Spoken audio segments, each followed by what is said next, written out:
ഞാൻ രാജലക്ഷ്മി പിള്ളൈ, ഇന്ദിരാഗാന്ധിൻ്റെ കൊച്ചിൻ യൂണിറ്റിൽ നിന്ന് BHI 143 ഇന്ന് പരാമർശിക്കാൻ പോകുന്നത് യൂണിറ്റ് 10 ആണ്.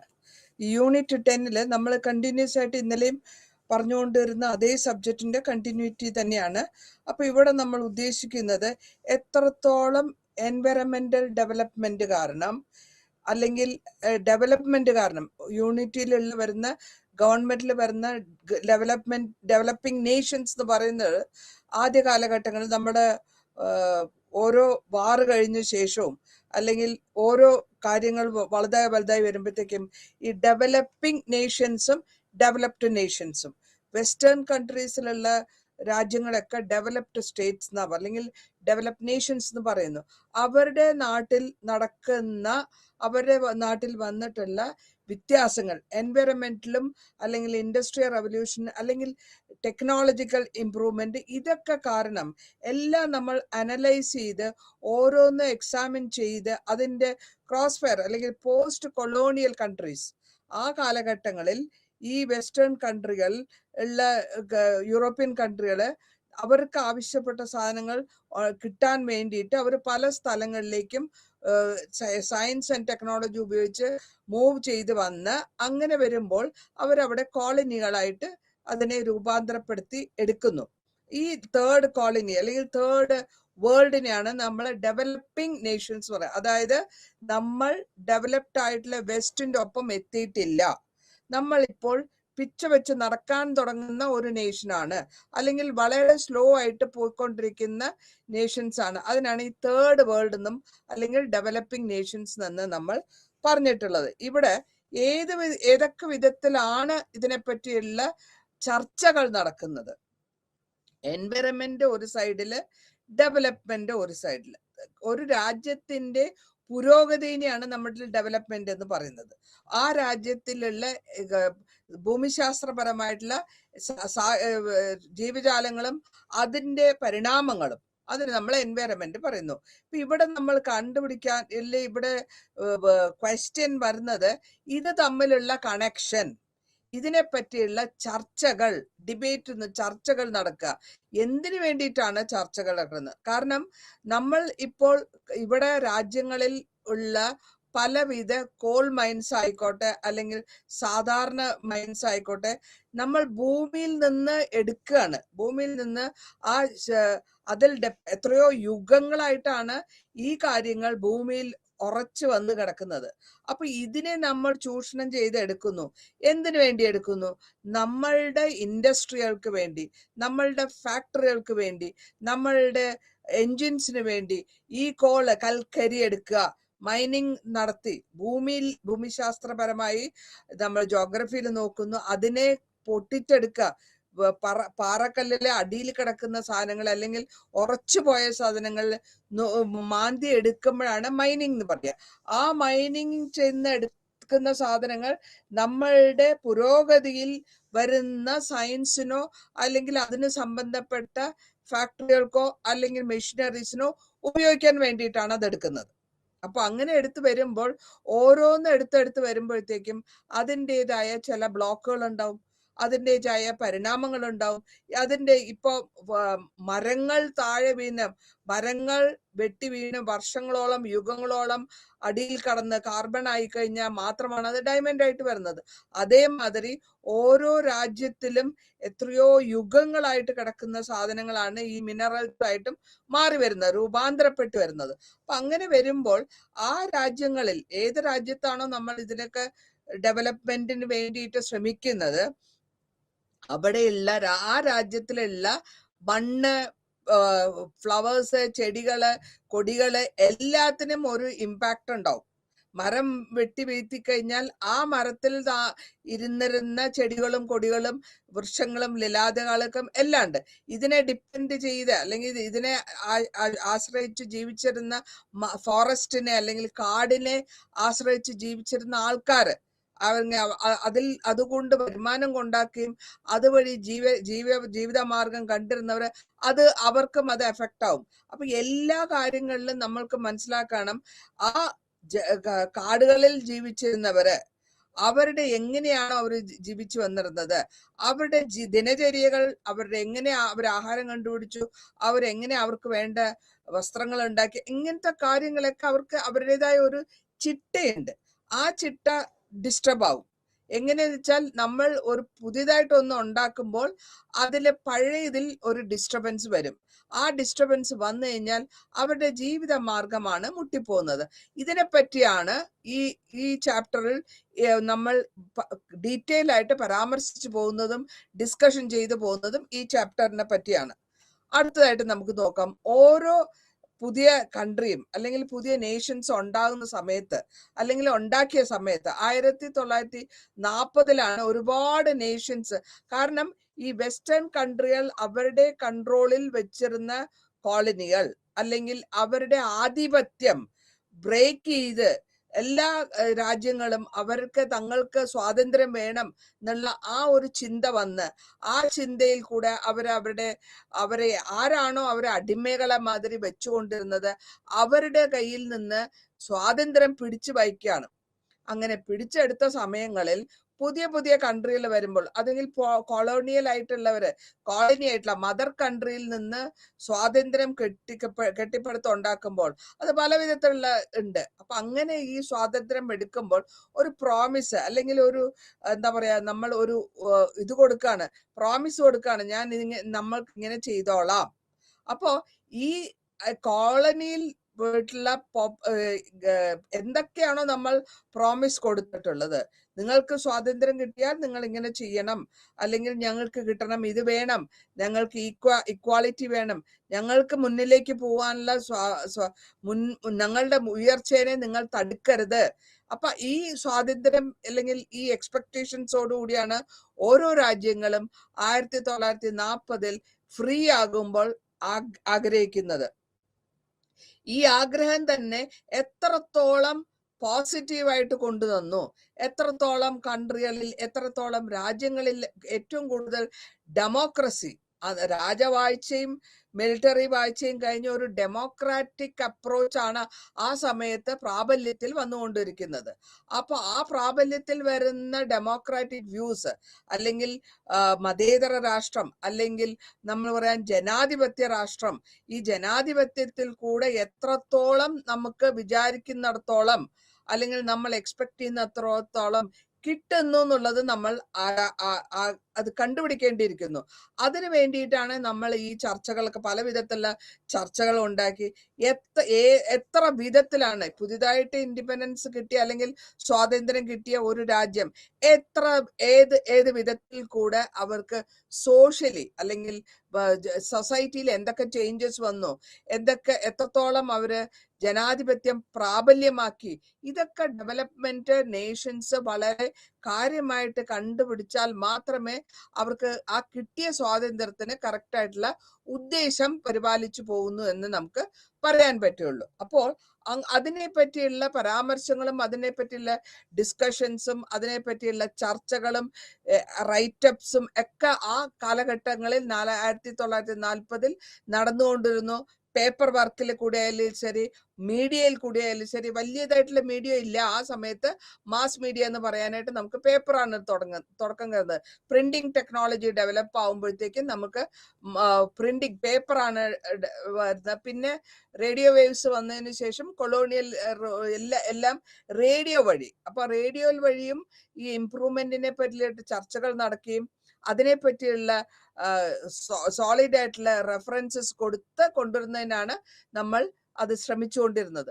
ഇതില് അടുത്തതായിട്ട് നമ്മൾ പറയാൻ ഉദ്ദേശിക്കുന്നത്, ഏത് വിധത്തിൽ ഒരു രാജ്യത്തിന്റെ എക്കോണമി, ധനവിഷയം, ഒരു രാജ്യത്തിന്റെ ധന വിഷയം അല്ലെങ്കിൽ ധനമന്ത്രി അല്ലെങ്കിൽ ധനകാര്യം എത്രത്തോളം ഡെവലപ്പായി, എത്രത്തോളം അത് പറഞ്ഞ എത്രത്തോളം എത്തിയോ ഇല്ലയോ, ഇതിനെ പല വിധത്തിലുള്ള സ്റ്റേജസ് ഉണ്ട്.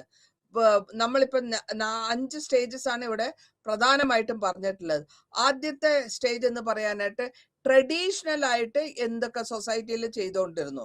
ഇക്കണോമിക് ഗ്രോത്ത് എന്ന് പറഞ്ഞാൽ തന്നെ അറിയാം, ധന സംബന്ധമായിട്ടുള്ള ഗ്രോത്ത്. ഒരു രാജ്യം സ്വാതന്ത്ര്യം കിട്ടിയ ശേഷം ധനപരമായി എത്ര ലെവലിൽ അവരെത്തി, അത് ആദ്യത്തത് ട്രഡീഷണൽ സൊസൈറ്റിയിൽ എത്രത്തോളം അതിന് പ്രാബല്യത്തിൽ വന്നു.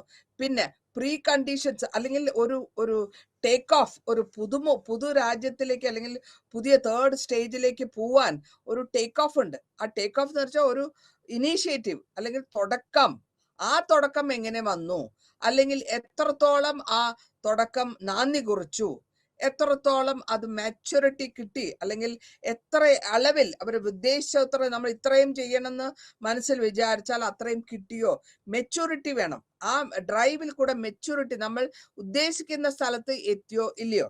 അപ്പൊ ഇതിനെ കൂടി വരുമ്പോഴത്തേക്കും എത്ര സമയം മാസായിട്ടുള്ള ആൾക്കാർക്ക് അല്ലെങ്കിൽ കൺസെപ്ഷന് എത്ര സമയം നമ്മൾ ആ ലെവലിൽ നമ്മൾ ഉദ്ദേശിച്ച സ്ഥലത്ത് എത്താൻ നമ്മൾ എത്ര സമയം എടുത്തു, ഇതുകൂടെ നമ്മൾ നോക്കുന്നുണ്ട്. അതിലാണ് ഈ നമ്മൾ ഇക്കണോമിക് ഗ്രോത്തിൽ കൂടെ കടന്നു പോകുന്ന കാര്യങ്ങൾ. ഇനി ഇവിടെ പറഞ്ഞ പ്രോമിസും നേഷൻസും, ഓരോ കൺട്രികളും അല്ലെങ്കിൽ ഓരോ രാജ്യങ്ങളും അവരുടേതായ അടിമത്തത്തിൽ നിന്ന് അല്ലെങ്കിൽ അവരുടേതായ മദർ കൺട്രികളിൽ നിന്ന് പുതിയ നേഷനായിട്ട് ഉണ്ടായി വരികയാണ്. ഇപ്പൊ നമ്മൾ 1940 കാര്യമാണ് ഞാൻ ഈ പറഞ്ഞത്. 1947 2 നേഷൻസ് നമ്മൾ കണ്ടു, 2 നേഷൻസ് ഡെവലപ്മെന്റ്. അതേസമയം ഇന്ത്യ എപ്പോഴാണോ ബ്രിട്ടീഷുകാരിൽ നിന്ന് ഫ്രീഡം കിട്ടിയത് ആ സമയത്ത് തന്നെയാണ് ഇന്ത്യയും പാകിസ്ഥാനും 2 പുതിയതായിട്ടുള്ള നേഷൻസ് ആണ് ഉണ്ടായത്. ബൈ നേഷൻസ് എന്ന് പറയും. അതുവരെ ഭാരത് എന്നായിരുന്നു, പിന്നെയാണ് പാകിസ്ഥാനും ഇന്ത്യ എന്നുള്ളതും വരുന്നത്. അതേമാതിരി ഓരോ കോളനികളും അവർക്ക് അവരുടെ വിചാരങ്ങളും വികാരങ്ങളും ഒക്കെ മാനിച്ചുകൊണ്ട് ആ ലിങ്കിങ്ങിനെ അല്ലെങ്കിൽ ആ ഫ്രീഡത്തിനെ എത്രത്തോളം നമുക്ക് സക്സസ്ഫുൾ ആയി, എത്രത്തോളം നമുക്ക് തുല്യത കിട്ടി, എത്രത്തോളം നമുക്ക് പ്രോസ്പെരിറ്റി അല്ലെങ്കിൽ നന്മ കിട്ടി, അതൊക്കെ കണ്ടുപിടിക്കണം. അപ്പൊ ഇതിന് ഈ എക്സ്പെക്ടേഷൻസിൽ അല്ലെങ്കിൽ നമ്മൾ പ്രത്യാശയിൽ കൂടെ പോസിറ്റീവ് ആയിട്ടുള്ള ചേഞ്ചസ്, സൊസൈറ്റിയിൽ വരുന്ന ചേഞ്ചസ് എന്താണ്, ആ സൊസൈറ്റിയിൽ വരുന്ന ചേഞ്ചസ് എത്രത്തോളം ജനാധിപത്യത്തിലെ അടിത്തറ വെച്ചുകൊണ്ടുള്ള ഡെവലപ്മെന്റ് ആണ്.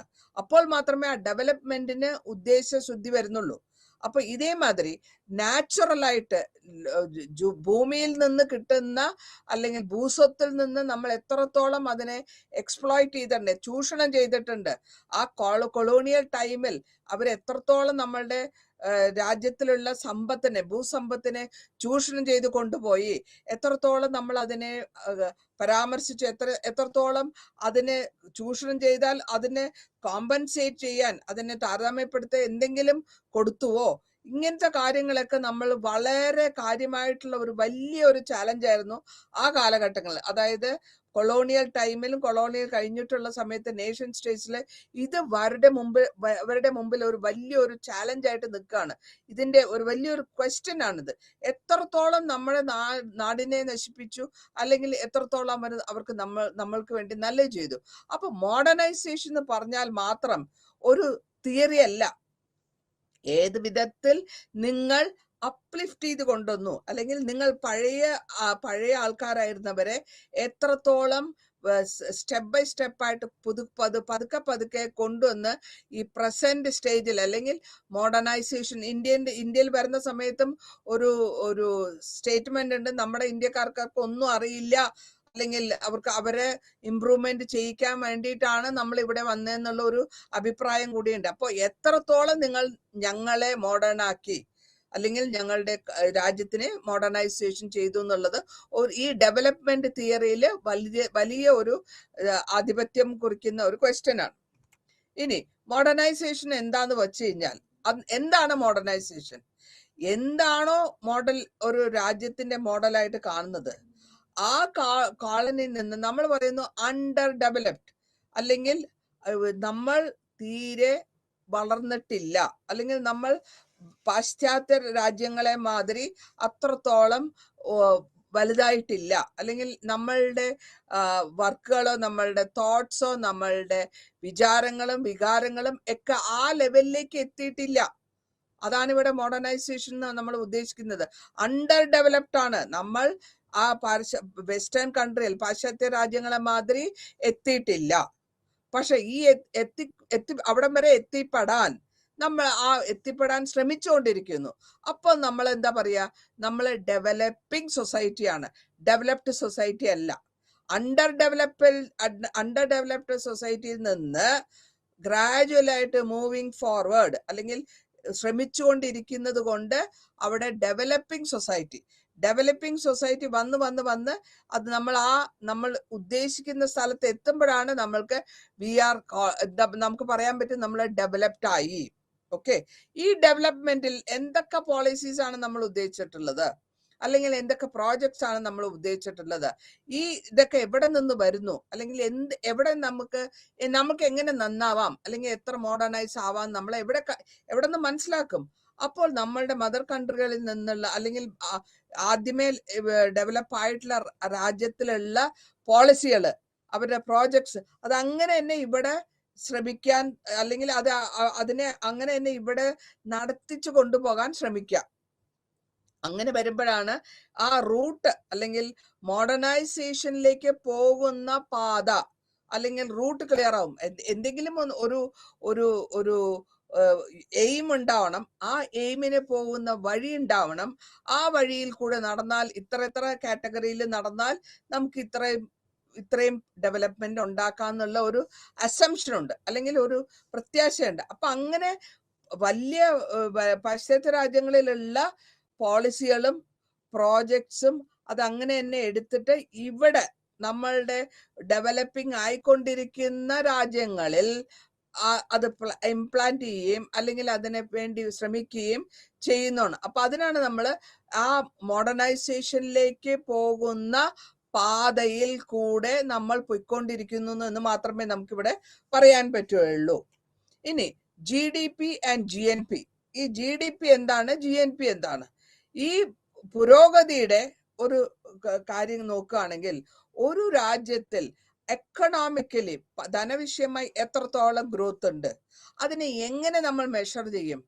മെഷർ ചെയ്യുന്നത് ആ രാജ്യത്തിലെ ഗ്രോസ് ആയിട്ടുള്ള ഡൊമസ്റ്റിക് പ്രോഡക്റ്റ്, അതാണ് GDP, ഗ്രോസ് ഡൊമസ്റ്റിക് പ്രോഡക്റ്റ്. ആ രാജ്യത്തിൽ ആകെ മൊത്തം ഉണ്ടാവുന്ന പ്രോഡക്റ്റ്, അതിനെ മെഷർ ചെയ്യുന്നത് മാർക്കറ്റ് വാല്യൂവിൽ വരുന്ന ഗുഡ്സും അതുവഴി ഉള്ള സർവീസും എത്രത്തോളം കിട്ടുന്നു. ഈ സർവീസ് കാരണം എന്തൊക്കെയാണോ ഈ രാജ്യത്ത് നമ്മളുടെ രാജ്യത്തിൽ ഡൊമസ്റ്റിക് ആയിട്ട് നമ്മളുടെ രാജ്യത്തിൽ എത്രത്തോളം ഇമ്പ്രൂവ്മെന്റ്, അപ്പൊ നമ്മൾ എത്രത്തോളം ഉണ്ടാക്കുന്നു, നമ്മളുടെ ഗ്രോസ് ആയിട്ടുള്ള ടോട്ടൽ ആയിട്ടുള്ള പ്രൊഡക്ഷൻ ഡൊമസ്റ്റിക് ആയിട്ടുള്ള ഇവിടുത്തെ രാജ്യങ്ങളിൽ ഇവിടുത്തെ ആവശ്യത്തിന് വേണ്ടിയിട്ട് എത്രത്തോളം ഉണ്ടാക്കുന്നു, അതിന് എത്രത്തോളം സർവീസ് കിട്ടുന്നു. ഇനി GNP എന്ന് വെച്ചാൽ എന്താ? അത് നാഷണൽ പ്രോഡക്റ്റ് ആണ്, ഗ്രോസ് ആയിട്ടുള്ള ആകെ മൊത്തമുള്ള നാഷണൽ പ്രോഡക്റ്റ്. അതിന്റെ വാല്യൂ എങ്ങനെ കണ്ടുപിടിക്കുന്നത്? എങ്ങനെ മെഷർ ചെയ്യുന്നു? എത്ര വാല്യൂ, മാർക്കറ്റ് വാല്യൂയിലുള്ള സാധനങ്ങളോ സർവീസുകളോ നമ്മളുടെ ആൾക്കാർക്ക് അതിൽ എത്തിച്ചേരുന്നുണ്ടോ, അവർക്ക് കിട്ടുന്നുണ്ടോ, അവരുടെ എല്ലാ സിറ്റിസൺസിനും, ഇന്ത്യയിലോ അല്ലെങ്കിൽ ഏത് രാജ്യത്തുമായാലും അവിടെയുള്ള എല്ലാവർക്കും ഇതിന്റെ പ്രോഡക്റ്റിന്റെ സുഖ സൗകര്യങ്ങളോ അല്ലെങ്കിൽ ബെനിഫിറ്റ് കിട്ടുന്നുണ്ടോ, അതാണ് അവിടെ ഉദ്ദേശിക്കുന്നത്. അപ്പൊ നേഷൻ സ്റ്റേറ്റില് ഒരു ഏജന്റ് ഓഫ് ഡെവലപ്മെന്റ്, ഗ്രോത്തിന്റെ, പുരോഗതിന്റെ ഒരു മെഷറിംഗ് റോഡായിട്ട് നമുക്ക് കാണാം. അപ്പൊ ഇവിടെ നമ്മൾ ഗൈഡൻസ് കൊടുക്കുന്നുണ്ടോ? വേണ്ട വിധത്തിൽ നമ്മൾ അവർക്ക് ഗൈഡൻസ് കൊടുക്കുന്നുണ്ടോ? വേണ്ട വിധത്തിൽ നമ്മൾ ഗവൺമെന്റ് അവരെ സപ്പോർട്ട് ചെയ്യുന്നുണ്ടോ? വേണ്ട വിധത്തിൽ ആ രാജ്യത്തിലെ ആൾക്കാരെ അല്ലെങ്കിൽ അവിടെ താമസിക്കുന്നവരെ പുരോഗതിയുടെ റോട്ടിലേക്ക് എടുത്തു കൊണ്ടു പോകുന്നുണ്ടോ? ഇത് നമ്മൾ പരാമർശിച്ച അല്ലെങ്കിൽ ഇതിനെപ്പറ്റി നമ്മൾ ചിന്തിക്കേണ്ടിയിരിക്കുന്നു. ഓരോ രാജ്യവും അവരുടെ രാജ്യത്തിലുള്ള ആൾക്കാർക്ക്, അവിടെ ജീവിക്കുന്ന സിറ്റിസൺസിന് ഈ പറഞ്ഞിട്ടുള്ളതൊക്കെ അവർ ഞങ്ങൾ അങ്ങനെ അത് ചെയ്യും ഇത് ചെയ്യുന്ന ഇലക്ഷൻ ടൈമില് പറയുന്ന മാതിരി പറഞ്ഞ കാര്യങ്ങൾ പ്രാബല്യത്തിൽ കൊണ്ടുവരുത്തുന്നുണ്ടോ? ഉണ്ടെങ്കിൽ എത്ര പെർസെൻറ്റേജ്, എത്ര ശതമാനം ആൾക്കാർക്ക് ഇതുകൊണ്ട് ബെനിഫിറ്റ് കിട്ടി, എത്ര ശതമാനത്തിനും ഓരോ ശതമാനത്തിനും ഓരോ ലെവലിലുള്ള ശതമാനം കിട്ടിയിട്ടുണ്ടോ? നമ്മൾ പറഞ്ഞ അത്രയും ശതമാനത്തിലേക്ക് ഇവരെ കൊണ്ടെത്തിക്കാൻ നമ്മളെ കൊണ്ട് സാധിച്ചു എന്നാൽ മാത്രമേ നമുക്ക് മോഡേണൈസേഷൻ പ്രോപ്പറായി എന്ന് പറയാൻ പറ്റുകയുള്ളൂ. അടുത്തതായിട്ട് ഈ ഡെവലപ്മെന്റിൽ തന്നെ എന്താണ് നമ്മൾ ഉദ്ദേശിച്ചിട്ടുള്ളത്?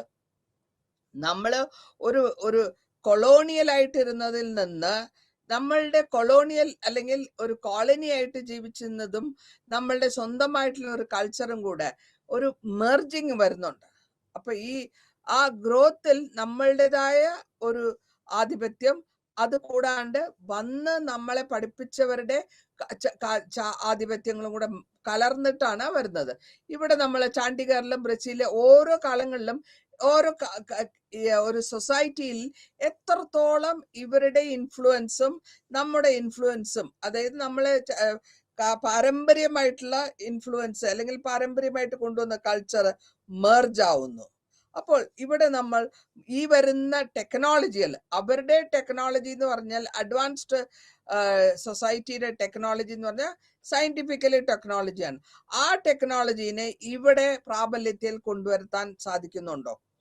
ഉണ്ടെങ്കിൽ ഏതൊക്കെ വിധത്തിൽ, എന്തൊക്കെ പ്രാബല്യത്തിൽ നമുക്ക് ചെയ്യാൻ പറ്റും? ഇവിടത്തെ അർബൻ സൊല്യൂഷൻ, അർബൻ സൊസൈറ്റിക്ക് വേണ്ടത്ര വരുന്നുണ്ടോ?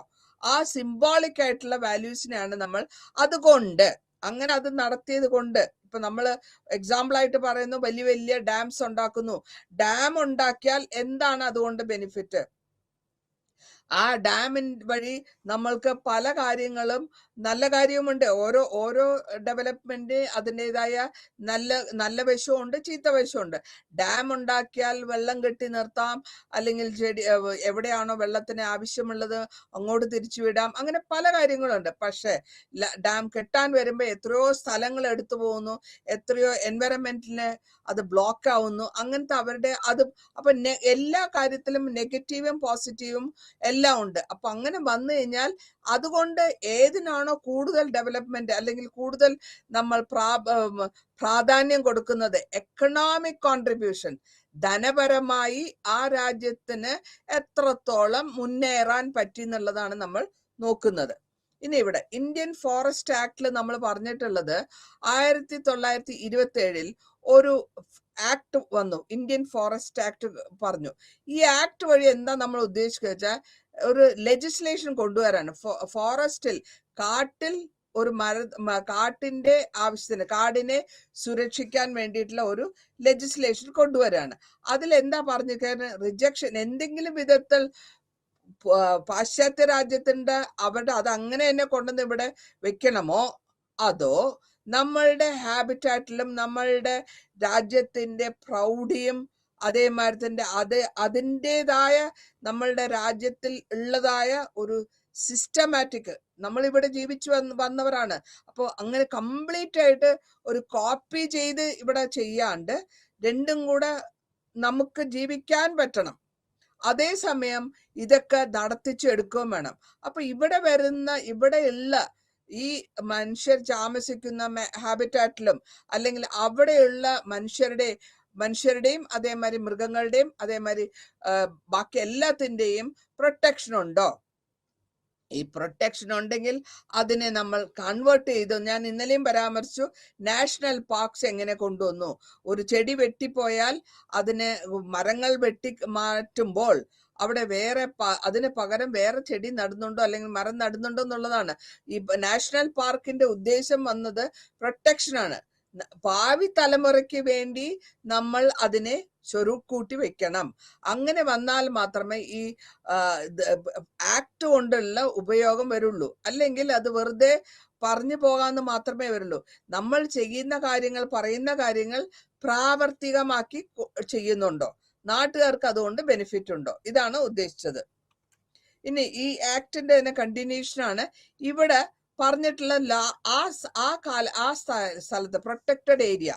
ആ പ്രൊട്ടക്റ്റഡ് ഏരിയ എന്ന് വെച്ചാൽ അവരെ പ്രത്യേകമായിട്ട് ആ കാടിനെ സൂക്ഷിക്കുന്ന ആൾക്കാർ അല്ലെങ്കിൽ കാട്ടിൽ താമസിക്കുന്നവർക്ക് അവർക്ക് എല്ലാവിധമായ ജീവിത സൗകര്യങ്ങളുണ്ടോ, അല്ലെങ്കിൽ അവരുടെ ദിനചര്യകൾ അധികം വ്യത്യാസമില്ലാണ്ട് നടന്നു പോകുന്നുണ്ടോ? ആ നാട്ടിൽ അല്ലെങ്കിൽ ആ കാട്ടിൽ ജീവിച്ചിരുന്നവർക്ക് അവരുടെ ജീവിത വൃത്തിയായിട്ട് തന്നെ ജീവിച്ചു പോകാനും ഉള്ള സൗകര്യങ്ങളും അതേമാതിരി ലോക്കലായിട്ടുള്ള അവർ ചെയ്തിരുന്ന പണികൾ കണ്ടിന്യൂസ് ചെയ്തു പോകണം. അവർക്ക് പെട്ടെന്ന് ഒരു സുപ്രഭാതത്തിൽ നിങ്ങൾ ട്രെയിൻ ഓടിക്കുമെന്ന് പറഞ്ഞാലൊന്നും നടക്കാൻ പറ്റില്ല. അപ്പൊ അവർക്ക് അവരുടേതായ ജോലികളുണ്ട്, അവരുടേതായ ഏത് എൻവയറമെന്റിലാണോ നാച്ചുറൽ റിസോഴ്സ് ചെയ്യാൻ ഒരു ഒരു ഒരു കാട്ടിൽ വളർന്ന ജീവിച്ചിട്ടുള്ള ആള് ചിലപ്പോ തേൻ തേടി തേൻ ശേഖരിക്കലായിരിക്കും അയാളുടെ പണി. ആ പണി മാറ്റിയിട്ട് നിങ്ങൾ ഇന്നോട്ട് ഈ വേറൊരു പണി ചെയ്യുമെന്ന് പറഞ്ഞാൽ അവരെ കൊണ്ടത് സാധിക്കില്ല. കാരണം അവർ കണ്ടീഷൻഡ് ആണ്. അപ്പൊ അങ്ങനെ വരുമ്പോൾ ഇതൊക്കെ വരുന്നുണ്ടോ, അവരുടെ ദിനചര്യ കറക്റ്റായിട്ട് പോകുന്നുണ്ടോ, അവർക്ക് കണ്ടിന്യൂ ചെയ്യാൻ പറ്റുന്നുണ്ടോ, അവർ ചെയ്യുന്നതിൽ കൂടെ അവർക്ക് ദിവസമുള്ള ജീവിതങ്ങൾ നടന്നു പോകുന്നുണ്ടോ, അല്ലെങ്കിൽ നാച്ചുറൽ ആയിട്ടുള്ള റിസോഴ്സസിൽ നിന്ന് വഴി മാറിപ്പോകുന്നുണ്ടോ. ഇപ്പൊ ഇതൊക്കെയാണ് നമ്മൾ നോക്കുന്നത്. 20 വർഷം അല്ലെങ്കിൽ 2 ഡെക്കേഡ് കൊണ്ടും നമ്മളുടെ ആൾക്കാരുടെ ദിനചര്യകൾ മാറ്റാണ്ട് അല്ലെങ്കിൽ അവർക്ക് പ്രശ്നങ്ങൾ വരുത്താണ്ട് എത്രത്തോളം പ്രൊട്ടക്ഷൻ നമ്മൾ നാച്ചുറൽ റിസോഴ്സസിന് കൊടുത്തു, അതുവഴി അവരുടെ സോഷ്യൽ മൂവ്മെന്റ്സ്, അവരുടെ സൊസൈറ്റി ലൈഫിനെ പ്രാകൃതമായ ലൈഫിൽ നിന്ന് ഒരു മോഡേൺ ലൈഫിലേക്ക് അല്ലെങ്കിൽ സാമാന്യപ്പെട്ട ലെവലിലേക്ക് കൊണ്ടുവരുന്നുണ്ടോ എന്നുള്ളതാണ് ഇതുകൊണ്ട് ഉദ്ദേശിച്ചിട്ടുള്ളത്. ഇനി ഈ ഡെവലപ്മെന്റ് തിയറീസ് എന്താന്ന് പറയാം. ഡെവലപ്മെന്റ് തിയറീസ് എന്ന് പറയുമ്പോൾ നമ്മൾ ഉദ്ദേശിക്കുന്നത് എന്താ വെച്ചാൽ, ഒരു നേഷന് ഒരു ബൗണ്ടറി ഉണ്ട്. ആ ബൗണ്ടറിക്കുള്ളിൽ, ബൗണ്ടറി എന്ന് വെച്ചാൽ നമ്മുടെ അതിർത്തിക്കുള്ളിൽ, നമ്മളുടെ രാജ്യത്തിന്റെ അതിർത്തിക്കുള്ളിൽ എത്രത്തോളം പുരോഗതിക്ക് വേണ്ട പോളിസീസ് നമുക്ക് ഇംപ്ലിമെന്റ് ചെയ്യാൻ പറ്റും, നടത്തിക്കൊണ്ടുപോകാൻ പറ്റും. അപ്പൊ അതിനെയാണ് നമ്മൾ എത്രത്തോളം മോഡേണൈസേഷൻ എന്ന് പറയുന്നത്. അതിർത്തി കടന്നിട്ട് ചെയ്യല്ല, അതിർത്തിക്കുള്ളിൽ, നമ്മളുടെ അതിർത്തിക്കുള്ളിൽ ഏതൊക്കെ വിധത്തിൽ നമുക്ക് അവർക്ക് ഇമ്പ്രൂവ്മെന്റ് ചെയ്ത് കൊണ്ടുവരാൻ പറ്റും. അപ്പൊ ഈ ഐഡിയാസിനൊക്കെയാണ് നമ്മൾ ഓരോ സ്റ്റെപ്പ് ബൈ സ്റ്റെപ്പ് അതിന്റെ ഗവൺമെന്റ് ചെയ്യേണ്ട കാര്യങ്ങളാണ്. അവരെങ്ങനെ ചെയ്തു, കൊളോണിയൽ ടൈമിൽ അല്ലെങ്കിൽ ആധിപത്യമുള്ള സമയത്ത് അവരെന്തു ചെയ്തിരുന്നു, അതിനുശേഷം അവരെന്ത് ചെയ്യുന്നു, എങ്ങനെയാണ് പരസ്പരം റിലേറ്റ് ചെയ്തിട്ടുള്ളത്. ആ സ്ട്രക്ചറെ ഓരോന്ന് കെട്ടിപ്പടുത്ത് വരുമ്പോൾ അതിൻ്റെതായ ഡിസ്റ്റോർഷൻസ് അല്ലെങ്കിൽ അതിൻ്റെതായ പ്രഭാവങ്ങൾ നമ്മളുടെ ഇക്കോണമിയിൽ, നമ്മളുടെ ധനകാര്യത്തിൽ അനുഭവപ്പെടും. അവരുടേതായ അതേമാതിരി തന്നെ നമ്മൾ ബ്രിട്ടീഷ് കാലഘട്ടത്തിൽ അവരുടെ എക്കോണമീനെ ഒന്ന് പിൻ ചെയ്യാമെന്ന് വിചാരിച്ചിട്ട് അവര് മെയിൻ ആയിട്ട് അവരുടെ ബിസിനസ് ട്രേഡിംഗ് ആയിരുന്നല്ലോ. അപ്പോൾ നമ്മൾ നോൺ കോപ്പറേഷൻ മൂവ്മെന്റ് വഴിയും അല്ലെങ്കിൽ മിസ്യൂസ് അല്ലെങ്കിൽ ബോയ്കോട്ടിംഗ് ദ ഫോറിൻ ഗുഡ്സ്, നമ്മുടെ നാട്ടുകാർ ഉപദേശിച്ചതൊന്നും ഫോറിൻ സാധനങ്ങൾ ഉപയോഗിക്കരുത്. അപ്പോൾ എന്ത് പറ്റും, അവരുടെ എക്കോണമിനെ എഫക്റ്റ് ആവും. അപ്പൊ അങ്ങനെ എല്ലാ വിധത്തിലും ഇന്റർനാഷണൽ ലെവലില് നമ്മുടെ ലേബർ എന്തായിരുന്നു, അല്ലെങ്കിൽ ലേബറിന് വേണ്ട ബെനിഫിറ്റ് കിട്ടിയിട്ടുണ്ടോ, ഇതൊക്കെ നോക്കി വരികയാണ് നമ്മൾ ഈ ഡെവലപ്മെന്റ് തിയറീസ് വഴി നമ്മൾ ഉദ്ദേശിക്കുന്നത്.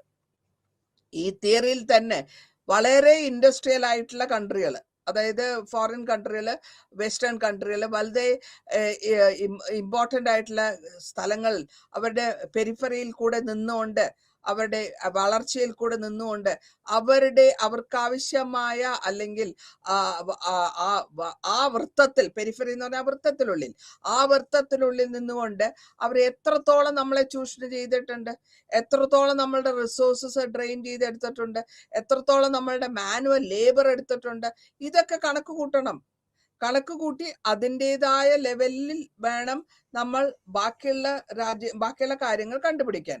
എത്ര ചൂഷണം ചെയ്തോ, എത്രത്തോളം നമ്മളെ ഡോമിനേറ്റ് ചെയ്തോ, അടിമത്തത്തിലേക്ക് കൊണ്ടുപോയോ, അതിൽ നിന്ന് മാർക്കറ്റ് റിലേഷൻ കൊണ്ടുവന്ന്, അല്ലെങ്കിൽ ഈ വളരെ ഉന്നതമായ ട്രാൻസാക്ഷണൽ ക്ലാസസ്, അതായത് ക്ലാസ് സ്ട്രക്ചർ വരുമ്പോഴത്തേക്കും നമുക്ക് അപ്പർ ക്ലാസ്, ലോവർ ക്ലാസ്, അങ്ങനത്തെ നമ്മൾ എത്രത്തോളം ലെവലിൽ ഗ്ലോബൽ എക്കോണമിയിൽ എവിടെ വന്ന് നിൽക്കുന്നു, ഇതൊക്കെ കണ്ടുപിടിച്ചാൽ മാത്രമേ നമുക്ക് അതിനെപ്പറ്റി അറിയാൻ പറ്റുള്ളൂ.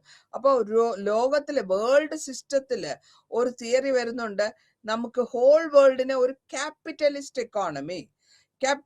എക്കോണമി കൊണ്ട് എങ്ങനെയാണ് അവർ പവർഫുൾ രാജ്യങ്ങളായി മാറിയത്.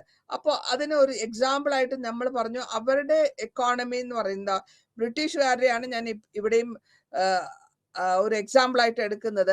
അവർക്ക് ആവശ്യമുണ്ടായിരുന്ന സാധനങ്ങൾ ഈ രാജ്യത്തിന്റെ സോയിലിൽ വളർത്തിയെടുക്കുക. എക്സാമ്പിൾ പവർ, നമ്മുടെ കോട്ടൺ കൾട്ടിവേഷൻ, അവരുടെ കൾട്ടിവേഷൻ, കോട്ടൺ കൾട്ടിവേഷന് വേണ്ടി നമ്മളുടെ പരമ്പരാഗതമായ ഗോതമ്പ്, ബാജറ, അരി, ഇങ്ങനത്തെ സാധനങ്ങൾ അല്ലെങ്കിൽ അഗ്രികൾച്ചറൽ ഫീൽഡ്സിൽ ഉപയോഗിച്ചിരുന്ന സാധനങ്ങളെ മാറ്റിയിട്ട് അവര് കോട്ടൺ കൾട്ടിവേഷൻ ചെയ്യുന്നവർക്ക് ബെനിഫിറ്റ് കൊടുത്തു, അല്ലെങ്കിൽ അവരെ പ്രോത്സാഹിപ്പിച്ചു. അതിന്റെ ഒപ്പം തന്നെ ഇൻഡിഗോം റിസർച്ച് അവിടെ വരുമ്പോൾ ഇക്കോണമി, അവർക്ക് ഇത് ഇവിടുന്ന് റോ മെറ്റീരിയൽ കൊണ്ടുപോകണം, അവരുടെ നാട്ടിൽ ഫാക്ടറിയിൽ ഉപയോഗിക്കണം, അതിനുശേഷം അതിനെ കൺവേർട്ട് ചെയ്തിട്ട് ഒരു ക്ലോത്ത് ആക്കി മാറ്റണം, എന്നിട്ട് അത് മാർക്കറ്റിൽ വിൽക്കണം. അപ്പോൾ ആ ഇക്കോണമിന് നമ്മൾ ക്യാപിറ്റലിസ്റ്റിക് വ്യൂസിലാണ് അത് പോകുന്നത്. അങ്ങനെയാണ് ഈ എല്ലാ രാജ്യങ്ങളും ഇങ്ങനെ ഈ പവർഫുൾ ആയിട്ടുള്ള സ്റ്റേറ്റ് ആയിട്ട് മാറി മാറി വരുന്നത്. ഇനി ഈ തിയറീസിൽ തന്നെ ഓരോ തിയറിയിലും അതിൻ്റെതായ ചട്ടവട്ടങ്ങൾക്കുള്ളിൽ, അതിൻ്റെതായ അർദ്ധവട്ടങ്ങൾക്കുള്ളിൽ, സെമിഫെറി എന്ന് പറഞ്ഞ അർദ്ധവട്ടങ്ങൾക്കുള്ളിൽ ട്രേഡ് റിലേഷൻ എത്രത്തോളം ഇംപ്രൂവ്മെന്റ് ചെയ്യിച്ചു, അല്ലെങ്കിൽ എത്രത്തോളം കോർ ഡെവലപ്മെന്റ് കൊണ്ടുവച്ചു, അതിന്റെ അണ്ടർ ഡെവലപ്മെന്റിന്റെയും ഫുൾ ഡെവലപ്മെന്റും വ്യത്യാസങ്ങൾ എത്രത്തോളം ഉണ്ടായിരുന്നു, ഇതൊക്കെ കണ്ടുപിടിക്കണം. അപ്പോൾ മാത്രമേ ആ തിയറിക്കുള്ള ഒരു ബെനിഫിറ്റ് കിട്ടാൻ പോകുന്നുള്ളൂ. അതേമാതിരി തന്നെ എന്തായിരുന്നു ഇതിന്റെ കാരണം, നമ്മളുടെ ഈ അണ്ടർ ഡെവലപ്മെന്റ് കാരണങ്ങൾ എന്താണ്, ആ മെയിൻ കാരണങ്ങൾ കണ്ടുപിടിക്കുക. ആ കാരണങ്ങൾ കണ്ടുപിടിച്ചാൽ മാത്രം പോരാ, അതിനെ എക്കണോമിക് ഗ്രോത്തിലേക്ക് കൊണ്ടുപോകാൻ വേണ്ടി അടുത്തതായിട്ട് നമ്മൾ എന്ത് ചെയ്താൽ അത് മുന്നിൽ പോകും, ഇങ്ങനെ ക്വസ്റ്റ്യൻ ചെയ്ത് അതിനെ കൂട്ടി കൊണ്ടുവന്ന് അതിനെപ്പറ്റി പരാമർശിച്ച് എക്കണോമിക്കലി അതിനെ നമുക്ക് വയബിൾ ആക്കി എടുക്കണം. നമ്മൾക്ക് സൗകര്യമുള്ള വിധത്തിൽ അതിനെ വയബിൾ ആക്കി എടുക്കണം. ഇനി അമർത്യ സെൻ എന്ന് പറഞ്ഞത് എക്കണോമിസ്റ്റ് ആണ്, വളരെ ഫേമസ് ആയ ഇന്ത്യൻ എക്കണോമിസ്റ്റ് ആണ്. അപ്പോ അമർത്യ സെന്നിന്റെ കേപ്പബിലിറ്റി അപ്രോച്ച് എന്നൊരു ഇതുണ്ട്, എക്കണോമിക്സ് തിയറി ഉണ്ട്. അതിൽ പറഞ്ഞിട്ടുള്ളത് നമ്മൾക്ക് ഫ്രീഡം ഉണ്ട്. എന്ത് ഫ്രീഡത്തില്? പ്രൈമറിയിലും പ്രിൻസിപ്പൽ ഡെവലപ്മെന്റ് നമുക്ക് പുരോഗതിക്കുള്ള ഫ്രീഡം ഉണ്ട്. ആ ഫ്രീഡത്തിനെ നമ്മൾ ഏത് വിധത്തിൽ എൻഹാൻസ് ചെയ്യും, എത്രത്തോളം നമ്മൾ എൻഹാൻസ് ചെയ്തെടുക്കാൻ പറ്റും, എത്ര ആൾക്കാർക്ക് അവരുടേതായ ഇഷ്ടത്തോടെ അവരുടെ താല്പര്യമുള്ള ഒരു ജീവിതം ജീവിച്ചു തീർക്കാൻ പറ്റും, ഇതാണ് അവിടെ ക്വസ്റ്റ്യൻ ചെയ്യുന്നത്. കേപ്പബിലിറ്റി ടു അപ്രോച്ച്, എത്രത്തോളം നമുക്ക് അവിടെ അപ്രോച്ച് ചെയ്യാൻ പറ്റുന്നു, അല്ലെങ്കിൽ എത്രത്തോളം നമുക്ക് അവിടെ നമ്മളുടെ ഇഷ്ടപ്രകാരം ജീവിച്ച് മുന്നിലേക്ക് വരാൻ പറ്റുന്നു. അങ്ങനെ വരുമ്പോൾ മാത്രമല്ലേ അവിടെ ഡെവലപ്മെന്റിന്റെ മീനിങ് വരുന്നുള്ളൂ. ഈ ഡെവലപ്മെന്റിൽ നമ്മൾ ഫ്രീഡം മിസ്യൂസ് ചെയ്യുകയല്ല ചെയ്യുന്നത്. ഈ ഫ്രീഡത്തിൽ കൂടെ അല്ലെങ്കിൽ ഈ സ്വാതന്ത്ര്യത്തിൽ കൂടെ നമുക്ക് പൊളിറ്റിക്കലായിട്ട് സ്വാതന്ത്ര്യമുണ്ടോ, നമുക്ക് എക്കണോമിക്കലായിട്ടുള്ള എല്ലാവിധ സുഖ സൗകര്യങ്ങളും കിട്ടുന്നുണ്ടോ, സോഷ്യലായിട്ട് നമുക്ക് എല്ലാവിധ അപ്രോച്ചുകളും ഓപ്പർച്യൂണിറ്റീസും വരുന്നുണ്ടോ, എന്തെങ്കിലും ചെയ്യുമ്പോൾ ട്രാൻസ്പാരൻസി, ക്ലിയർ ആയിട്ടുള്ള ക്രിസ്റ്റൽ ക്ലിയർ ട്രാൻസ്പാരൻസി അല്ലെങ്കിൽ അതിൻ്റെതായ ഗ്യാരണ്ടി ഉണ്ടോ?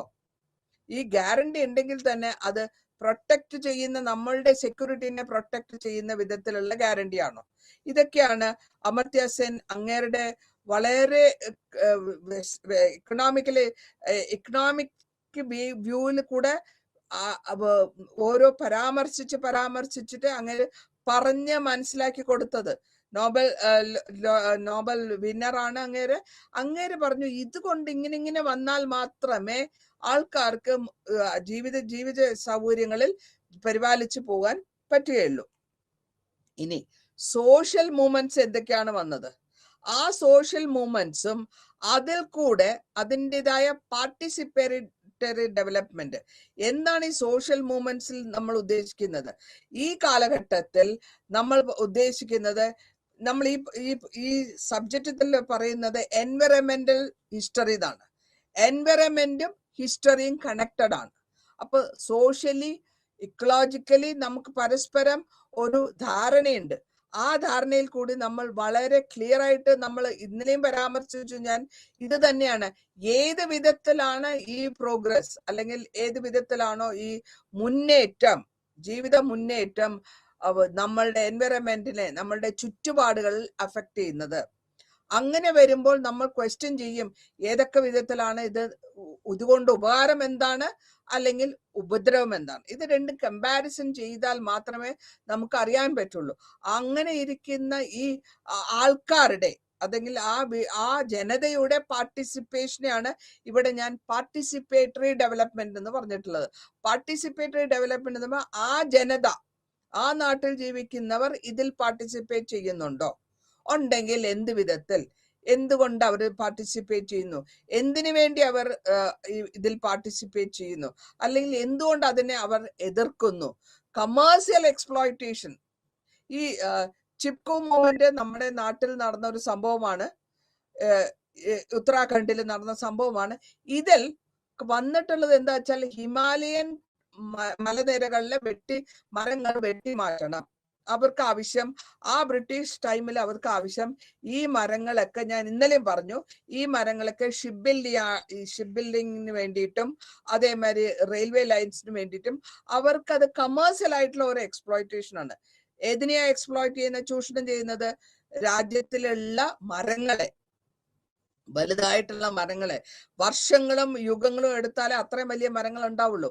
അപ്പൊ അതിനെ വെട്ടിമാറ്റാൻ, കമേഴ്സ്യലായിട്ട് അതിനെ ചൂഷണം ചെയ്യാൻ, വ്യവസായ ചൂഷണത്തിന് വേണ്ടി മരങ്ങൾ വെട്ടാൻ തുടങ്ങിയപ്പോൾ, ചിപ്കോ മൂവ്മെന്റിൽ തുടങ്ങിയപ്പോൾ, ഉത്തരാഖണ്ഡിൽ തുടങ്ങിയപ്പോൾ, ആ ചുറ്റുവട്ടത്തിലുള്ളവരും, കാരണം ആ ആൾക്കാരെന്ന് പറയുന്നത് അവർ അവിടെ ജീവിക്കുന്നവരാണ്, അവർ മരത്തിനെ അല്ലെങ്കിൽ അവരുടെ ചുറ്റുപാടിനെ അത്രത്തോളം സ്നേഹിക്കുന്നവരാണ്. അവർക്ക് അതിനെ എതിർത്തു. അത് ആ കാലഘട്ടത്തിൽ ഇത് വളരെ വേൾഡ് ഫേമസ് ആയിട്ടുള്ള ചിപ്കോ മൂവ്മെന്റ് ആയിട്ട് പരിണാമമായി. കാരണം ഇത്രത്തോളം ആൾക്കാരുടെ, സ്ത്രീകളാണ് അത് കൂടുതലായിട്ട് പാർട്ടിസിപ്പേറ്റ് ചെയ്തിട്ടുള്ളത് ഈ മൂവ്മെന്റിൽ.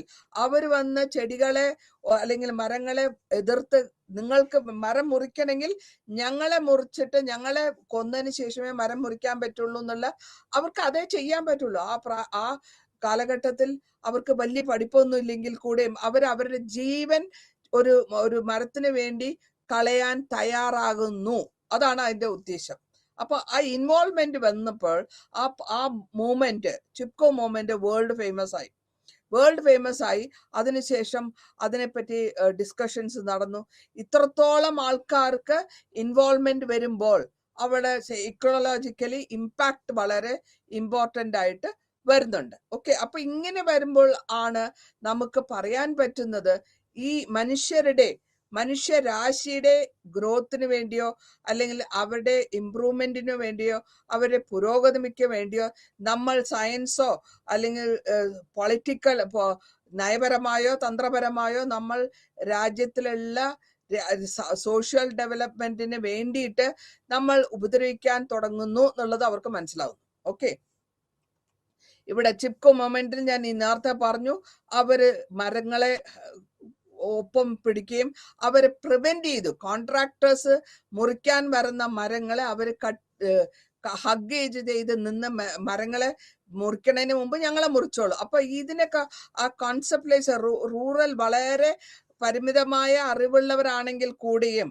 അവരുടെ ഇൻവോൾവ്മെന്റ്, അവരുടെ മനസ്സറിഞ്ഞിട്ടുള്ള ഇൻവോൾവ്മെന്റ്, നാച്ചുറൽ ആയിട്ടുള്ള ഇൻവോൾവ്മെന്റ്, അവരുടെ ഇമോഷൻസ് ആണ് അവിടെ കാട്ടിയിട്ടുള്ളത്. ഞാൻ ഒരു പിക്ചർ കൊടുത്തിട്ടുണ്ട് ഇവിടെ.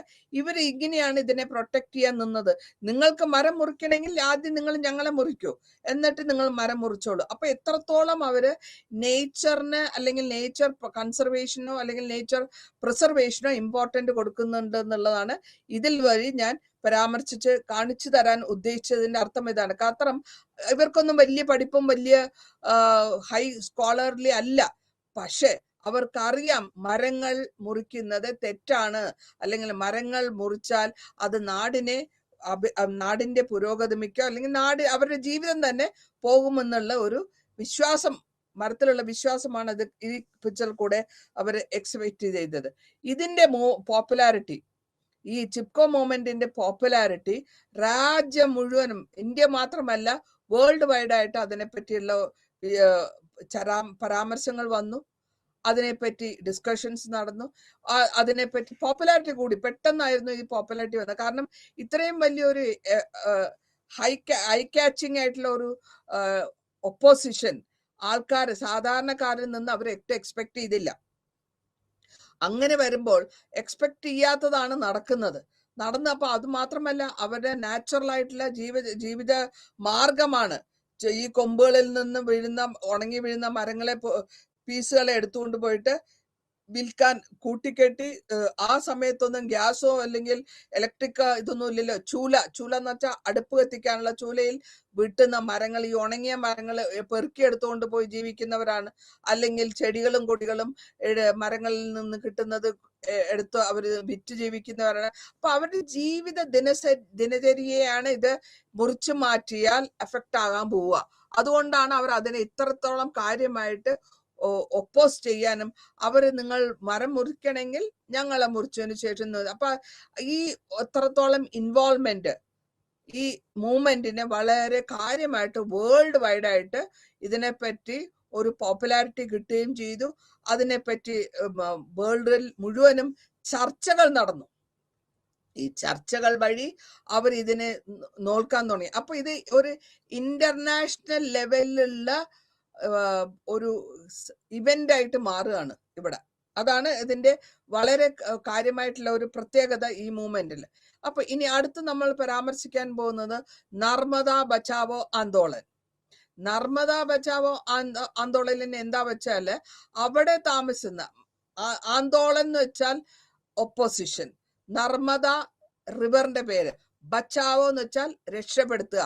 ആ നദീനെ, നർമ്മദ നദിയിൽ കൂടെ ഒരു ഡാം കെട്ടാനാണ് ഉദ്ദേശം.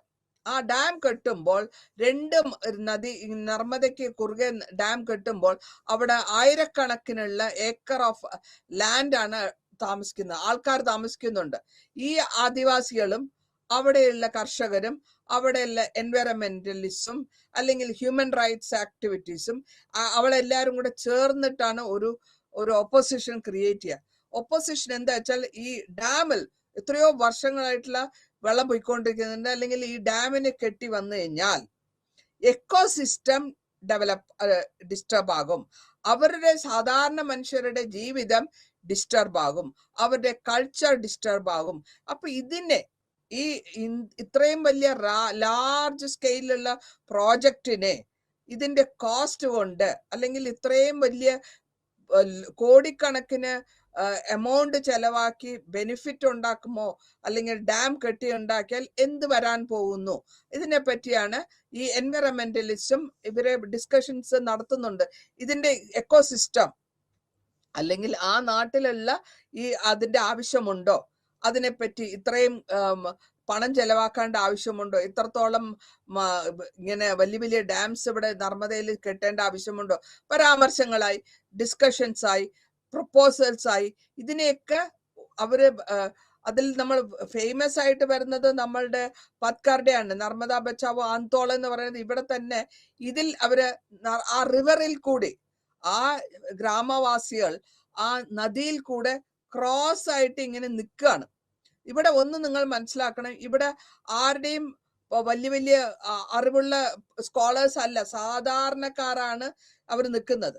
അവർ നിന്നുകൊണ്ട് അവർ പറയുന്നത് ഈ വെള്ളത്തിൽ കൂടെ ഞങ്ങൾ ജീവിച്ചു പോകുന്നു, അല്ലെങ്കിൽ ഇതിന്റെ ഫിഷിംഗ് നടത്തുന്നുണ്ട്, പല വിധത്തിലുള്ള ജീവിത മാർഗമാണ്.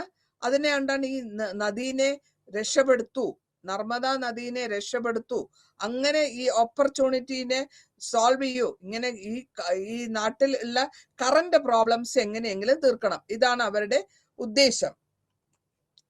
അവസാനം ഇതിന് എന്താ വരുന്നത്, ഈ ആന്തോളനെ പറ്റി എന്ത് വന്നു, ലാസ്റ്റ് സ്റ്റേജ് വരുമ്പോഴത്തേക്കും ഈ സർദാർ സരോവർ ഡാം 1994 തൊട്ടുള്ള 99 വരെ ഈ മൂവ്മെന്റ്, നാഷണൽ അലയൻസ് മൂവ്മെന്റ് ഒക്കെ ഉണ്ടാക്കുന്നു, ആൾക്കാരനെ ഇൻവോൾവ് ചെയ്യുന്നു. അതാ ഞാൻ പറഞ്ഞ പാർട്ടിസിപ്പേഷൻ. ആ പാർട്ടിസിപ്പേഷൻ കൊണ്ടുവന്ന ശേഷവും 2000 ഒക്ടോബറിൽ സുപ്രീം കോർട്ട് ഒരു ഓർഡർ കൊടുക്കുകയാണ്. ആ ഓർഡറിൽ അപ്രൂവൽ കൊടുക്കുന്നുണ്ടെങ്കിൽ കൂടെയും അതിന്റെ ഹൈറ്റ് 90 മീറ്റേഴ്സ് ആക്കി മാറ്റണം എന്നുള്ള ഒരു ഓർഡറിൽ കൂടിയാണ് അവർ അതിനെ കോർട്ട് കൊടുക്കുന്ന ഒരു ഓർഡറാണിത്. സുപ്രീം കോർട്ടിന്റെ ഓർഡറാണ്. ആ കോർട്ടിന്റെ ഓർഡർ ഹൈറ്റ് അവരാണ് ഡിസൈഡ് ചെയ്യുന്നത്. കോടതി ഡിസൈഡ് ചെയ്തിട്ടുള്ള ഒരു ഹൈറ്റിലേക്കാണ്. അങ്ങനെയാണ് ഈ നർമ്മദ ആന്തോളൻ ബച്ചാവുവിന്റെ ഒരു റിസൾട്ടായിട്ട് ഡാം കെട്ടിയാൽ തന്നെ ഇത്രത്തോളമേ പാടുള്ളൂ എന്നുള്ള ലെവലിൽ ഒരു ഓർഡർ നമ്മുടെ ബഹുമാനപ്പെട്ട സുപ്രീം കോടതി ഓർഡർ ചെയ്യാണ്. ഇനി അടുത്തതായിട്ട് നമ്മൾ പരാമർശിക്കാൻ പോകുന്നത് ഭോപ്പാൽ ഡിസാസ്റ്റർ.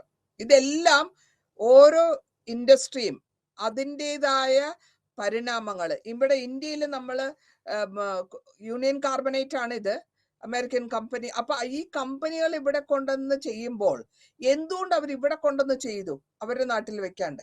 അപ്പൊ അത് നമ്മൾ ആലോചിക്കണം.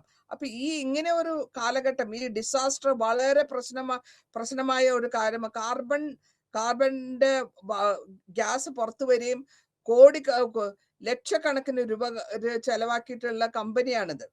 ഈ കമ്പനിയുടെ ഈ ഡിസാസ്റ്റർ 84 യൂണിയൻ കാർബണേറ്റ് അവിടെ പെട്ടെന്ന് ഒരു രാത്രി വേൾഡിൽ തന്നെ ഏറ്റവും വലിയൊരു ഇൻഡസ്ട്രിയൽ ഡിസാസ്റ്റർ ആയിട്ടാണ് ഇതിനെ കണക്കാക്കപ്പെട്ടുള്ളത്.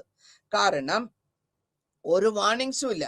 ഒരു കമ്പനി അല്ലെങ്കിൽ ഒരു ഫാക്ടറി ഉണ്ടെങ്കിൽ അവിടെ വാർണിംഗ് സിസ്റ്റം വേണം. എന്തെങ്കിലും ഒരു പ്രശ്നം വന്നാൽ വർക്കേഴ്സിനും യൂണിയൻസിനും ഒരു വാർണിംഗ് സിസ്റ്റം വേണം. അതില്ല. പിന്നെ കോർപ്പറേറ്റ് ഓഫീസ് നടത്തിക്കൊണ്ടിരുന്ന കോർപ്പറേറ്റ് അവരതിനെപ്പറ്റി വലിയ കാര്യമായിട്ട് ഉദ്ദേശിച്ചിട്ടില്ല. നെഗ്ലിജൻസ് ഉണ്ടായിരുന്നു. പിന്നെ അതിലാവശ്യമുള്ള ഒരു കമ്പനി അല്ലെങ്കിൽ ഫാക്ടറി ഒക്കെ ഉണ്ടാക്കുമ്പോൾ എത്രയോ കോടിക്കണക്കിന് പൈസ ചെലവാക്കി വേണം ഇൻവെസ്റ്റ്മെന്റ് ചെയ്ത് കൊണ്ടിരിക്കാൻ, ഈ വാർണിംഗ് സിസ്റ്റം ഒക്കെ കൊണ്ടുവരണമെങ്കിൽ. അപ്പോൾ അത് കുറച്ച് ചെയ്തുകൊണ്ട് ശുദ്ധരായ ആൾക്കാർക്ക് അറിയില്ല. അതുകൊണ്ട് അവർ അവർ ഇൻവെസ്റ്റ് ചെയ്യേണ്ടിരുന്ന എമൗണ്ട് കുറച്ചാണ് ഇൻവെസ്റ്റ് ചെയ്തിരുന്നത്. നാലാമതായിട്ട് നോക്കുകയാണെങ്കിൽ സേഫ്റ്റി മെഷേഴ്സ് ഉണ്ടായിരുന്നില്ല. സേഫ്റ്റി മെഷേഴ്സ് കുറവായിരുന്നു. അതേമാതിരി റെഗുലേഷൻസ്, സേഫ്റ്റി ഓഡിറ്റിംഗ് ഇല്ല. വർഷാവർഷം അല്ലെങ്കിൽ 6 മാസത്തിൽ ഒരിക്കൽ ഓഡിറ്റിംഗ് ചെയ്യണം എന്നൊരു സിസ്റ്റം ഉണ്ട്. കാരണം ഈ ഓഡിറ്റ് വഴി എത്രയാണ് അവരുടെ സിഗ്നലിംഗ് സിസ്റ്റം ശരിയാണോ, അതിന്റെ ലീക്കേജ് ഉണ്ടോ, ഇതൊന്നും ആ സേഫ്റ്റി മെഷേഴ്സിന് ആവശ്യമുള്ള മെത്തേഡ്സ് അഡോപ്റ്റ് ചെയ്യാത്തത് കൊണ്ടാണ് ഈ ഇത്രയും വലിയൊരു നാച്ചുറൽ ആയിട്ടുള്ള അല്ലെങ്കിൽ ഇൻഡസ്ട്രിയൽ ഡിസാസ്റ്റർ അവിടെ ഉണ്ടായത്. അപ്പോൾ ഇതിനൊക്കെ കാരണം അത് ഉണ്ടായി 84-ൽ. അതിനുശേഷം ഭയങ്കരമായിട്ടുള്ള ഒരു നാച്ചുറൽ ആയിട്ടുള്ള ആൾക്കാർക്കുള്ള പ്രശ്നങ്ങൾ, ഡിസേബിൾഡ് ആയി, ആദ്യം കുറെ മരിച്ചു. പിന്നെ സിക്നെസ്, കണ്ടിന്യൂസ് ആയിട്ട് സിക്നെസ്, ഇപ്പോഴും അതിന്റെ പരിണാമങ്ങൾ നടന്നുകൊണ്ടിരിക്കുന്നു. ഇവർക്ക് മരിച്ചവർക്ക് കോമ്പൻസേഷൻ കൊടുക്കുക. കമ്പനി ഏത് കമ്പനിയാണോ അതിന്റെ ഉടമസ്ഥതയിലുള്ള അവർ കൊടുക്കേണ്ട കോമ്പൻസേഷൻ ഉണ്ട്. ലക്ഷക്കണക്കിന് ആൾക്കാർക്ക് മരിച്ചിട്ടില്ലെങ്കിൽ അവരുടെ ട്രീറ്റ്മെന്റ് നോക്കണം, അവർക്കുള്ള കോമ്പൻസേഷൻ, മരിച്ചവർക്കുള്ള കോമ്പൻസേഷൻ കൊടുക്കണം, ഫാക്ടറി റിന്യൂ ചെയ്യണം, അതിൽ എന്തൊക്കെ തെറ്റുകൾ കണ്ടോ അതൊക്കെ തിരുത്തി കൊണ്ടുവരണം. ഇങ്ങനെ പലവിധ കാര്യങ്ങൾ ആ ലീഗൽ പ്രോബ്ലംസ് ഒരുപാട് ഉണ്ടായിരുന്നു ഈ കാർബണേറ്റ് ഇഷ്യൂ കാരണം. ഈ ഗ്യാസ് ഭോപ്പാലിൽ വന്ന ഗ്യാസ് ട്രാജഡി കാരണം എത്രയോ ആൾക്കാർക്ക് ഗ്യാസ് അല്ലേ പുറത്തേക്ക് വരുന്നത്, അത് എൻവയറമെന്റിൽ വായുവിൽ നിൽക്കുകയാണ്. വായുവിൽ നിൽക്കുമ്പോൾ അത് പെട്ടെന്നൊന്നും മാറാൻ പോകുന്നില്ല. വർഷങ്ങളോളം മാസങ്ങളോളം അത് പോയിക്കൊണ്ടിരിക്കുന്നു. ഇങ്ങനത്തെ പ്രശ്നങ്ങൾ നമ്മുടെ നാട്ടിൽ നടന്നതാണ്. അല്ലാണ്ട് ഇത് വെറുതെ കഥയായിട്ട് പറഞ്ഞാൽ ഇവിടെ ഇന്ത്യൻ ഭോപ്പാലിൽ നടന്ന സംഭവമാണ്. ആയിരക്കണക്കിന് ആൾക്കാർ അതിന് ബലി കൊടുക്കേണ്ടി വന്നു. അപ്പോൾ അങ്ങനെയുള്ള പ്രശ്നങ്ങൾ നമ്മൾ കഴിയുന്നതും ഒഴിവാക്കണം. അപ്പോൾ ഗ്ലോബൽ ലെവലില് യുണൈറ്റഡ് നേഷൻസ് 1983 ഒരു കമ്മീഷൻ ഉണ്ടാക്കി. ആ കമ്മീഷന്റെ പറഞ്ഞിട്ടുള്ളത് എന്ത് ഗ്രോത്ത് ആയാലും, എക്കണോമിക്കൽ ഗ്രോത്ത് എന്ത് ഗ്രോത്ത് വന്നാലും ഇൻട്രൊഡ്യൂസ് ചെയ്യാൻ ഉദ്ദേശിച്ചാലും ഡാമേജ് ചെയ്യാണ്ട്, എൻവയറമെന്റിനെ ഡാമേജ് ചെയ്യാണ്ട് വേണം കൊണ്ടുവരാൻ.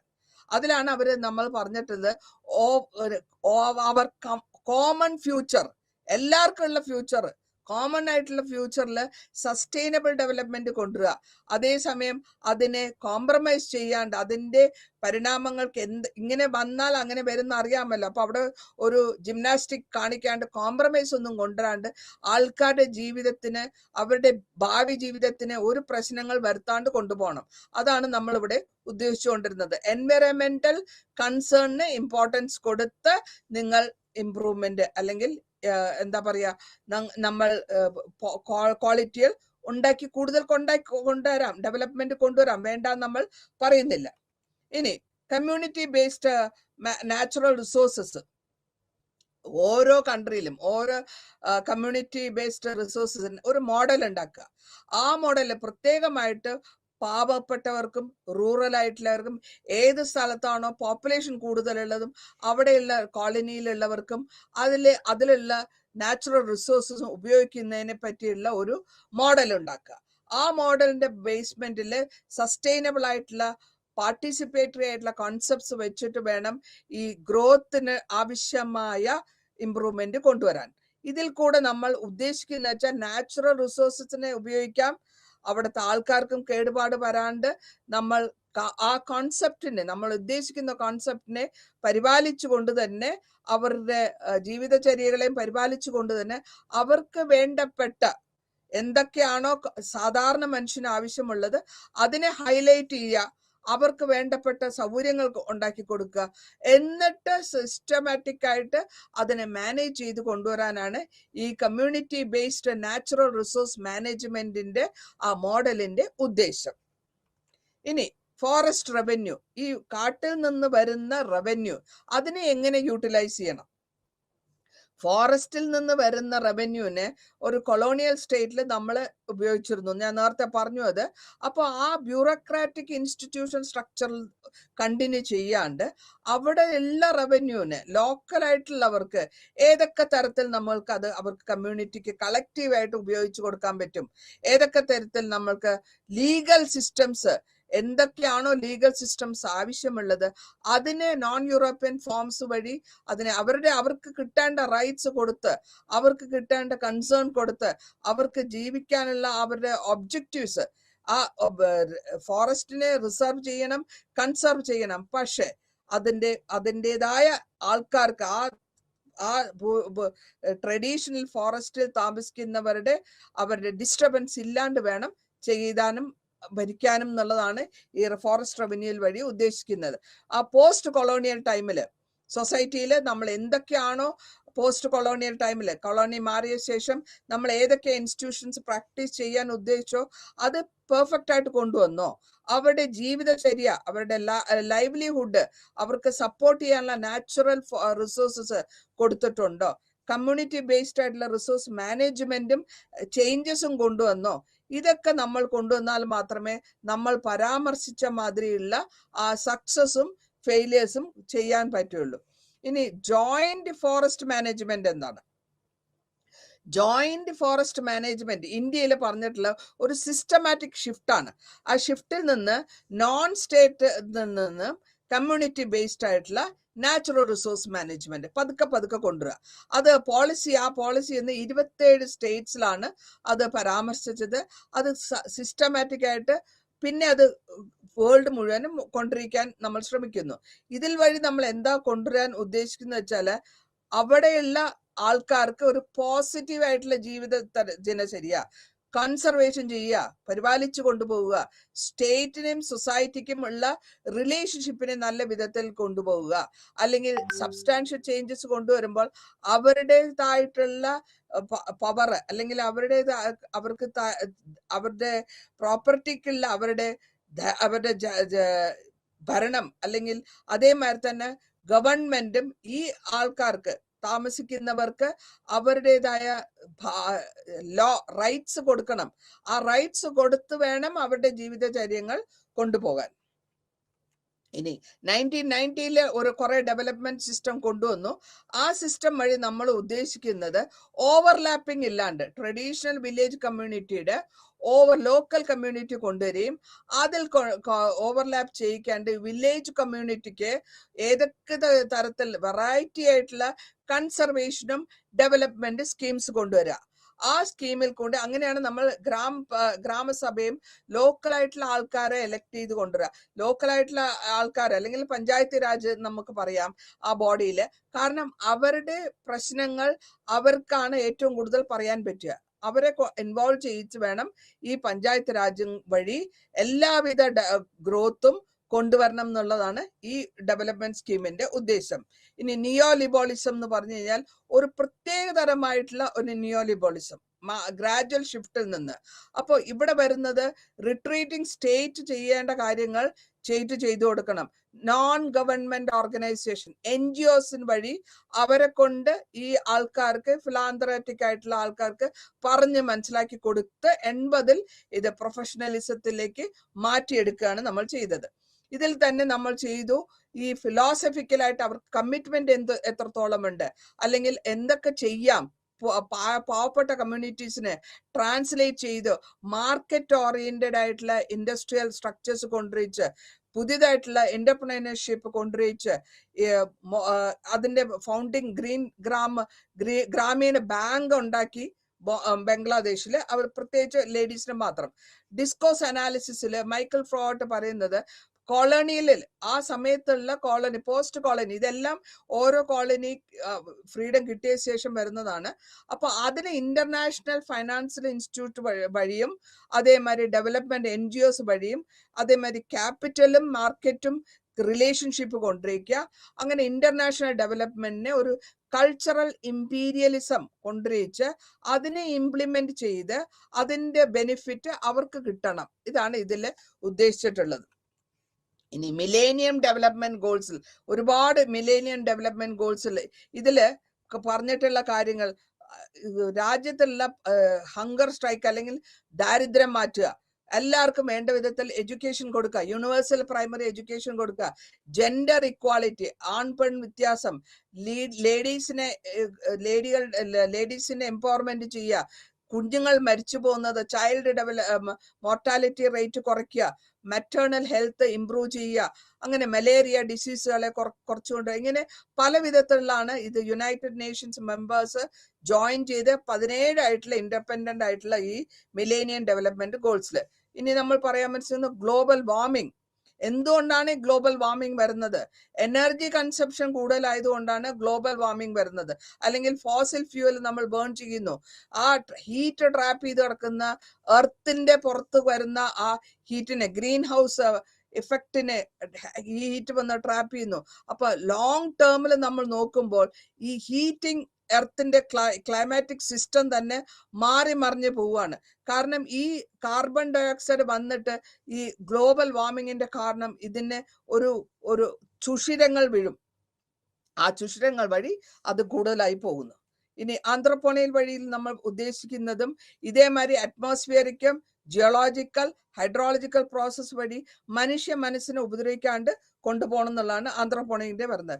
UN ആക്ഷൻ എടുക്കുന്നുണ്ട്. 87-ൽ വിയന്ന ഓസോൺ ലെയർ പറയുന്നു, അതിനെപ്പറ്റി ഫ്രെയിം വർക്ക് കൊണ്ടിരിക്കുന്നു, സമ്മിറ്റ് നടത്തുന്നു. ഇതൊക്കെ അവരുടെ പെർ ക്യാപിറ്റ കൺസംഷൻ കുറയ്ക്കാൻ വേണ്ടിയിട്ടുള്ള ഭാഗങ്ങളാണ്. ക്ലൈമാറ്റിക് ചേഞ്ചസ് കൊണ്ടുവന്നു. ആ ക്ലൈമാറ്റിക് ചേഞ്ചസ് വേണ്ടി ആക്സിഡിഫിക്കേഷൻ എത്രത്തോളം ഡിപ്ലീഷൻ കുറയ്ക്കാൻ പറ്റുമോ അത് നമ്മൾ നോക്കുന്നു. അഗ്രേറിയൻ ക്രൈസിസിലും ഇത് തന്നെയാണ് നമ്മൾ പറഞ്ഞു വരുന്നത്. ക്യാപിറ്റലിസ്റ്റിക്കുള്ള അഗ്രേഷൻ കുറയ്ക്കണം. അർബനൈസേഷൻ ഇമ്പാക്റ്റിലും നമ്മൾ ഉദ്ദേശിച്ചിട്ടത് എത്രത്തോളം ഇൻക്രീസ് ചെയ്യാൻ പറ്റും, മനുഷ്യന്റെ ജീവിതത്തിന് ഇമ്പോർട്ടൻസ് കൊടുക്കുക. ഇനി എയർ പൊല്യൂഷൻ കുറച്ച് കൊണ്ടുവരിക, റെസ്പിറേറ്ററി ഓർഗൻസും അതേമാതിരി ഹെൽത്ത് പൊല്യൂഷൻ കുറച്ച് കൊണ്ടുവരിക. ഗവൺമെന്റ്, ഡൽഹി ഗവൺമെന്റ് ആക്ഷൻസ് എടുത്തിട്ടുണ്ട്. പല വിധത്തിലുള്ള ആക്ഷൻസ് അവരെടുത്തു. ഫ്യുവലിങ്ങിന് യൂസ് ചെയ്യാണ്ട് പോവുക, ഡേറ്റ് മാറിക്കൊണ്ടു പോവുക, ഷട്ടിലിംഗ് ചെയ്യുക, അല്ലെങ്കിൽ നമ്പർ അനുസരിച്ച് വണ്ടികൾ റോഡിൽ ഇറക്കാണ്ടിരിക്കുക. ഇതൊക്കെ ഡൽഹി ഗവൺമെന്റ് എടുത്ത ആക്ഷൻസ് ആണ്. വളരെ ആക്ഷൻസ് അവിടെ ഡൽഹിയിൽ നടത്തിയിട്ടുണ്ട്. കാരണം ഡൽഹിയാണ് ഏറ്റവും പൊല്യൂട്ടഡ് ആയിട്ട് വരുന്നത് ഇപ്പോൾ. ഗ്രീൻ ഇക്കോണമിനെ പറ്റി നമ്മൾ കൂടുതലായിട്ട് പറഞ്ഞു പോയതാണ് നേരത്തെ തന്നെ. അപ്പൊ അതിനെപ്പറ്റി നിങ്ങൾ പ്രത്യേകിച്ച് ഒന്ന് വായിച്ചു പോയാൽ മതി. ഈ ഡെവലപ്മെന്റലിസത്തിലും ഞാൻ ഇത് തന്നെയാണ് പറഞ്ഞത്, സോഷ്യൽ ഇക്കണോമിക് ഡെവലപ്മെന്റ് കൊണ്ടിരിക്കണം.